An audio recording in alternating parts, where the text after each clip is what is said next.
생각하시면 너무 어려우니까 양적 연구는 숫자를 가지고 통계를 돌리는 걸 양적이라고 생각하시면 쉽고, 질적 연구는 기타. 근데 그냥 문헌고찰만이 아니라 질적 연구는 사례 연구도 질적 연구고, 아까 심층 인터뷰, 설문지는 해서 통계를 돌리기 때문에 양적 연구에 해당이 돼요. 근데 질적 연구는 사례 연구는 아까 현상학적 접근법 근거 이론 또는 인터뷰, FGR, 인터뷰, 포커싱 그룹 인터뷰, 뭐 델파 이런 것들이 질적 연구예요. 그런 것들을 질적이라고 생각하시면 돼요. 근데 양적 연구와 질적 연구는 어떤 게 좋냐? 모르는 분들은 그렇게 물어보거든요. 좋고 나쁨이 아니라 장단점이 있는 거고, 내 주제에 맞춰서 맞게 뭔가 관계 분석을 하거나 상관관계나 인과관계 분석을 할 때는 양적 연구를 해야 되겠죠. 뭐뭐가 뭐뭐에 미치는 영향이랄지 뭐뭐의 관계 연구, 그걸 관계 연구라고 해요. 그거 할 때는 양적 연구를 해야 되지만, 이제 뭐 아까 작품을 분석한다든가 아니면 사례 연구, 법학 논문은 거의 질적 연구죠. 거의 이제 법 조항에 대해서 국내외 대륙법계나 영미법계 이런 사례를 비교하는 거니까, 그래서 그런 것도 다 질적 연구에 해당돼요. 근데 이제 양적 연구는 통계를 설문해서 대량으로 해서 데이터화 시키는 거잖아요. 근데 깊이 있게 뭘 보기는 힘들어요. 그래서 보완하는 게 주로 심층 인터뷰나 전문가 인터뷰를 하는 거예요. 전문가들 몇 명을 대상으로 깊이 있는 얘기를 들어봐. 그래가지고 포커싱 그룹 인터뷰를 하듯이.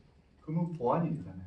그래서 혼합 연구를 많이 하는데, 그럴 때 인터뷰를 실제 하는데 시간 걸리고 막 어려우니까 안 했는데 마치 한 것처럼 그렇게 하시면 안 된다는 거죠. 그런 경우가 많아요. 비일비재해요. 많이 해요. 근데 그렇게 하시면 안 돼요. 설문도 마찬가지고, 설문도 100부 받았는데 막 300부 받은 것처럼 부풀리고 그러시면 안 되죠. 변조 마찬가지고, 변조는 위조보다 더 많아요. 실무에서 별로 없는 것 같죠? 우리 해당 안 되는 것 같죠? 그렇지 않아요. 설문해서 통계를 돌렸잖아요. 근데 실무에서 내가 해보니까 분명히 이게 정의 영향관계, 플러스의 영향관계가 있을 것 같아. 근데 해보니까 마이너스로 나와. 거꾸로 반대로 나오는 경우가 많거든요. 그러면 이제 그때부터 이제 딜레마에 빠져요. 처음 하신 분들은. 이게 분명히 교수한테 갖고 오면 플러스가 나와야 맞는데 마이너스가 나오니까 이걸 슬쩍 고쳐요. 그러면 안 되죠. 고치면 왜 안 되냐면, 이 윤리적으로는 안 되지만 나중에 다 탄로가 나요. 통계는 내가 이렇게 뭐 하나가 뭐가 예를 들어 통계 인과관계 회귀분석 멀티플 리그레션 회귀분석을 돌렸는데 R제곱이나 VR 공차라는 이런 값들이 있어요. R제곱이 뭐냐면 독립변수가 중속변수를 설명하는 설명력 정도, 모형이 얼마나 변수끼리 관계 있는 것이 잘 설정이 됐는가, 모형의 적합도를 보는 수치예요. 그래서 일반적인 사회과학에서는 20% 이상, 자연과학은 40% 이상이 나와야 돼. 근데 돌려보면 독립변수를 내가 막 생뚱맞은 걸 잡아.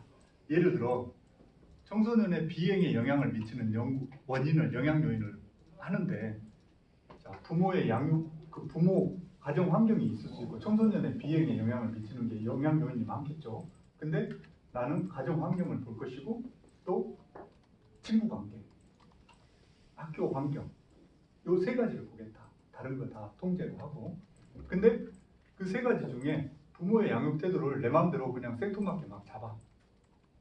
얼토당토 않는 거를, 너무 관계가 없는 거를. 그러면 이론적으로, 그리고 그 척도가 검증되지 않은 척도를 쓰잖아요. 변수의 조작적 정의를 해서 이론 근거를 명확히 제시한 척도를 써야 되는데, 그렇지 않은 거를 내 마음대로 막 잡아서 어떤 논문 보고 막 그냥 그대로 갖다 써버려, 설문지도. 그렇게 해서 통계를 돌리면 결과 값이 안 나와요. 검증이 안 됐기 때문에. 그래서 R제곱 값이 막 10몇 프로 막 그렇게 나오거든요. 근데 그게 안 나왔다고 해서 숫자만 슬쩍 바꿔. 그렇게 되면 나중에 VRF 공차에서 또 문제가 걸려요. 연관돼 있어요. 그거를 모르기 때문에, 내가 책 보고 떠듬떠듬 돌렸기 때문에 어디서 들었어. 이거 R제곱 값이 20% 이상 돼야 돼. 논문 보니까 나오잖아요. 그래서 슬쩍 고쳐놔. 그러면 교수들이 아는 사람들이 봤을 때는 VRF 공차가 언밸런스 안 맞아요. 그러면 이제 탈로 나는 거예요. 물어보면 대답도